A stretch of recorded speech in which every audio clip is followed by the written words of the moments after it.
શ્રી વિઠ્ઠલ પુષ્ટિ માર્ગ પ્રગટ કરતા મહાપ્રભુજી સેવા માર્ગને સુંદર રીતે ભોગરાગ શિંગાર વગેરેથી પરિપૂર્ણ કરી સુંદર પ્રણાલિકા બાંધી ઋતુ અનુસાર વાઘા વસ્ત્ર સામગ્રી વગેરેને યોગ્ય રીતે સેવા માર્ગ વિકસાવ્યો.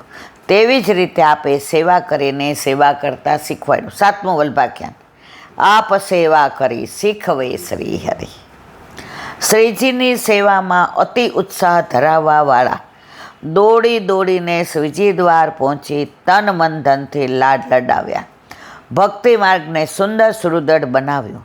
માયાવાદનું નિરાકરણ કરી ભાગવત ધર્મ સર્વશ્રેષ્ઠ બતાવ્યો. અનેક ગ્રંથો કરી સંશયોને દૂર કર્યા.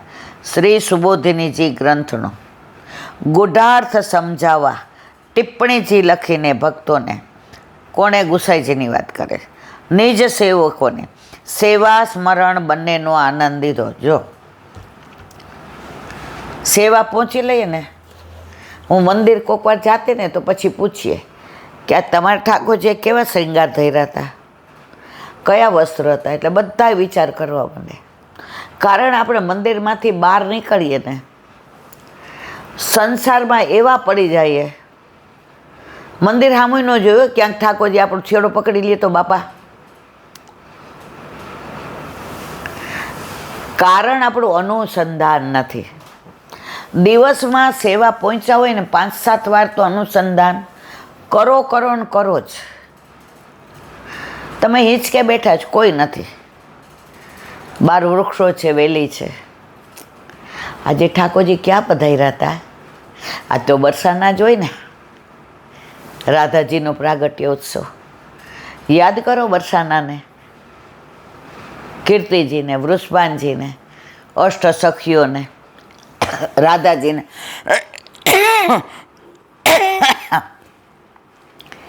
મારા વાલા, તમને અનુસંધાન આવી જશે.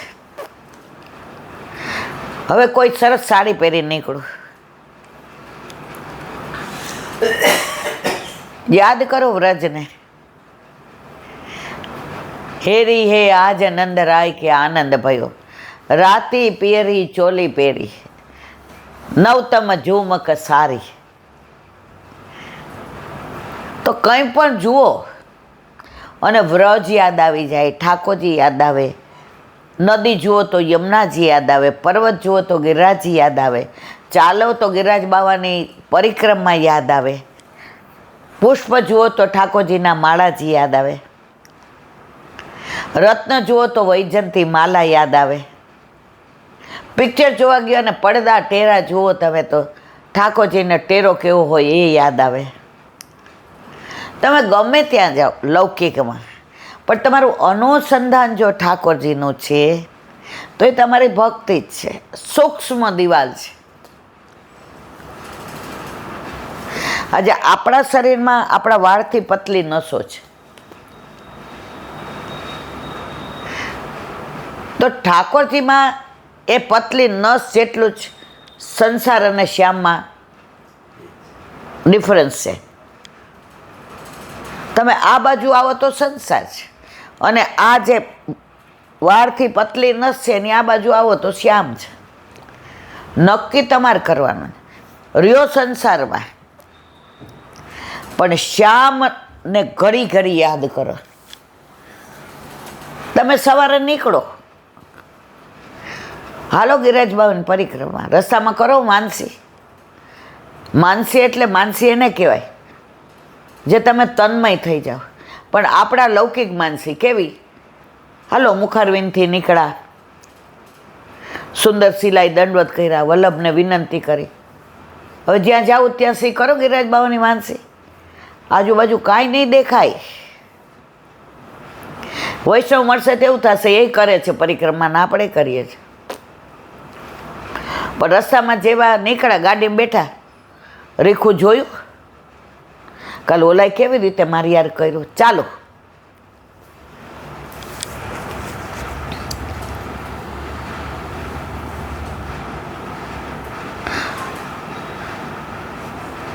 સુબોધિનીજી ગ્રંથનો ગૂઢાર્થ સમજાવવા ટિપ્પણીજી લખીને ભક્તોને નિજ સેવકોને સેવા સ્મરણ બંનેનો આનંદ દીધો.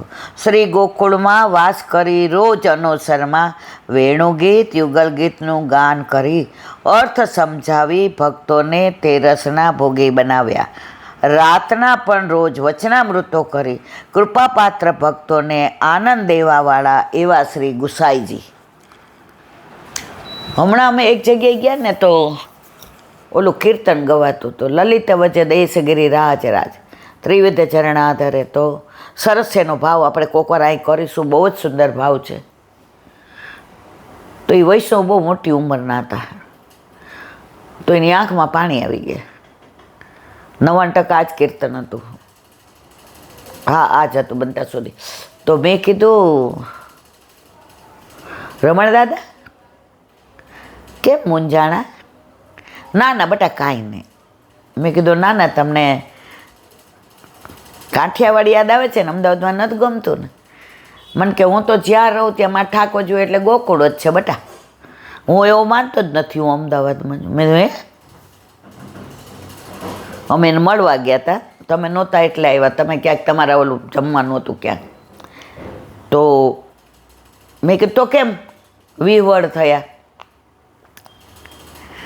પછી આમ બધા આગા પાછા થયા ને એટલે મેં કીધું બાપા કયો ને રમણ દાદા. હવે એ અમારા મોસાળ બાજુના હતા એટલે ભાણી આય બેસ. હવે આ બધા સત્સંગ સાંભળે એટલે મારે માથે હાથ ફેરવો. ભાણી બધાને તો મારે શું કહેવું બટા, એ બધા જમવા ગયા તાર ન જવું? બધા આજ પહેલી વાર એવું બન્યું કે હું વહેલી જમીન આવી, કારણ કે હમણાં મારી તબિયત આ એસિડિટી ને શરીરનો દુખાવો મને નથી ઠીક રહેતું. એ કે ઠીક, એ તો દેહના દંડ હોય, બેસ. એણે જે વાત કરી એ કે બટા આપણે જ્યાં રહીએ ને એ ગોકુળ, આપણે ઠાકોરજી બિરાજે એ ગોકુળ. કારણ કે વલ્લભે કહ્યું છે તમે વ્રજ નહીં છોડો પણ વ્રજને લઈને તો આવશો ને. તો હું ગામડેથી આવી તો વ્રજને લઈને આવ્યો છું. હારે પણ આ લલિત વ્રજ દેશ ગાયું ને તો ગુસાઈજી રોજ રાતના પોઢે ને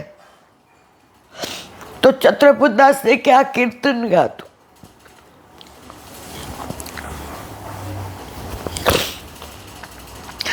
અને કીર્તન સાંભળીને ગુસાઈજી સયા મંદિરમાં જાય તો મને એ ગુસાઈજી યાદ આવ્યા, ગોકુળ યાદ આવ્યું, ચત્રપુદાસ યાદ આવ્યું, ગિરિરાજજી યાદ આવ્યું. ત્યાં મારે નદી છે એટલે મારે ત્યાં તો યમુનાજી છે, પાણી ત્યાં નાનો એવો પર્વત છે તો મારે ગિરિરાજમાં આવે છે. એ ખોયડામાં મારા ઠાકોરજીની નિકુંજ છે. અહીંયા 2 રૂમ રસોડામાં ભલે, પણ અહીંયા મને મૂંઝારો બહુ થાય છે બટા. મેં ઠાકોરજી નિકુંજમાં પાછા ક્યારે જાશું? તારા બા ગયા પછી એકલો એટલે આ લોકો લઈ આવ્યા. પણ હવે મારે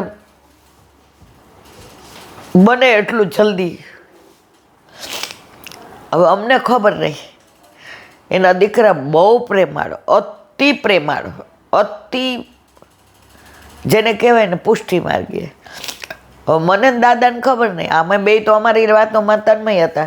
પહેલી વાર એવું બન્યું કે હું જમીને ગઈ હતી. બાકી મને તો 2 કલાક થાય એટલે ભૂખ લાગે, કારણ કે હું કોઈ દિવસ 2 ભાખરી 2 રોટલી ખાઈ નથી શકતી. એસિડિટી ને બધું કલાક 2 કલાકે ખાવું. એટલે મેં કીધું તો આવીને દાદાના પગ પકડી લીધા. બાપુજી કાલે જ આપણે ગામડે જવાનું છે, શનિ રવિ છે ને, દર શનિ રવિ હું આવીશ.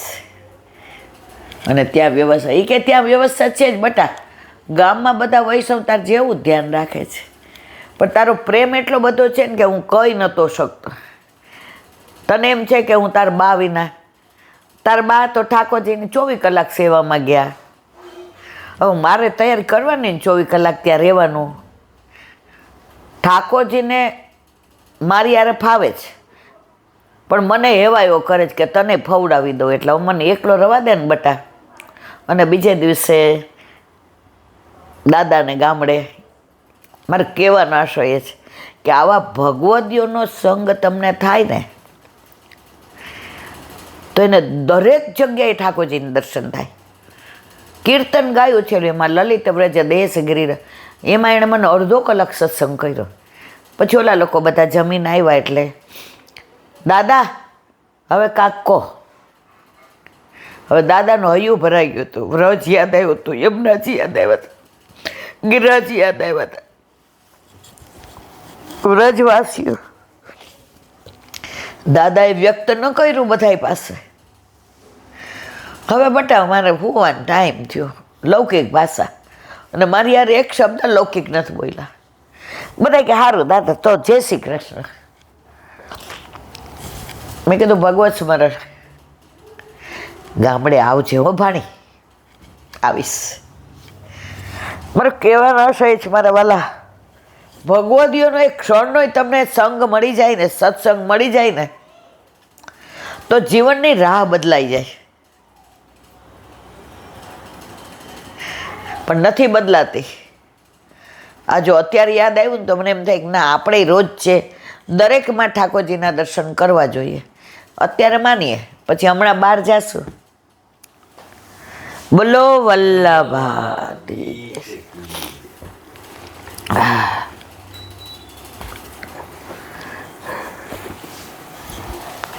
હરિરાય મહાપ્રભુજી કી. હરિરાય વાંક મુક્તાવલી. સેવાની રીત, આપણે પ્રીત, વલ્લભના ઘરે રીત. રીત કરવાનું આપણું સામર્થ્ય નથી. આપણને પ્રીતમાં ક્યાં ખબર પડે છે? આપણે બધા ક્રિયા કરીએ છીએ, ઠાકોરજીને શ્રમ, છતાંય ઠાકોરજી રાજી શું કામ રહીએ છે ખબર છે? વલ્લભ, જેવો જેવો તમે મારા હાથમાં સોંપ્યો છે ને, હવે જેવો નથી, હવે તેવોય નથી, હવે મેવો છે, હવે મીઠડો છે. મેં એવા ઘણા જોયા છે. પેલા એવા તોછડા હોય ને, હા દૂર બેસો ચહેરા, આમ કરો. ઠાકોરજી પૂછતાય ને સેજ આમ દૂર બેસો, કારણ કે તમારા ઘરે બિરાજે જ કોણ, એનો પ્રભાવ તમારા ઉપર પડ્યા વિના રહે નહીં. આવું દુર્યોધને કર્યું. ગાંધારીએ સાપ આપ્યો. છેલ્લે પ્રભુએ ક્યાંય કોઈ ઉપર ગુસ્સો નથી કર્યો. સાચો હોત કાકીમાં, તમારી વાત સાચી. તમારો સાપ મારા સર આંખો પર. દુર્યોધને આવું કર્યું. કાંઈ વાંધો નહીં, તારે સંધિ નથી કરવી, યુદ્ધ કરવું છે. હવે તમે પરાકાષ્ઠા તો જુઓ. આવું ઠાકોરજીને મારવા દોડ્યો, યુદ્ધ જાહેર થયું, પછી માગવા આવ્યો. આપણે હોય બે લાફા મારીને કાઢી મૂકે, નીકળ બહાર. દ્વારકાધીશ પોઢેલા હતા અને જોયો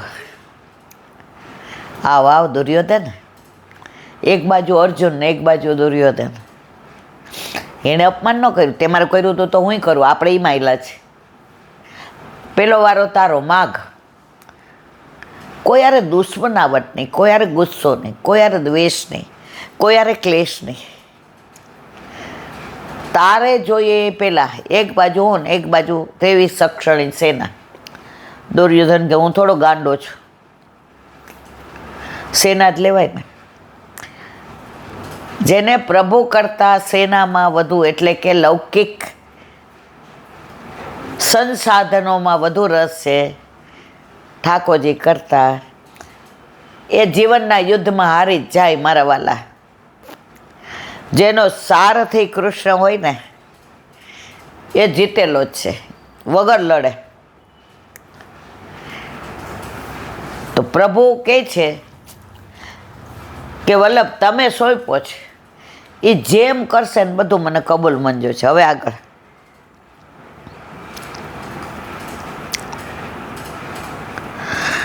એવમ અનાદિ વસ્તુના યોગે પ્રસાદિતે ભાર્યાદિના માનું ખોલીએ તઈ સેવા મેં કાર્યત.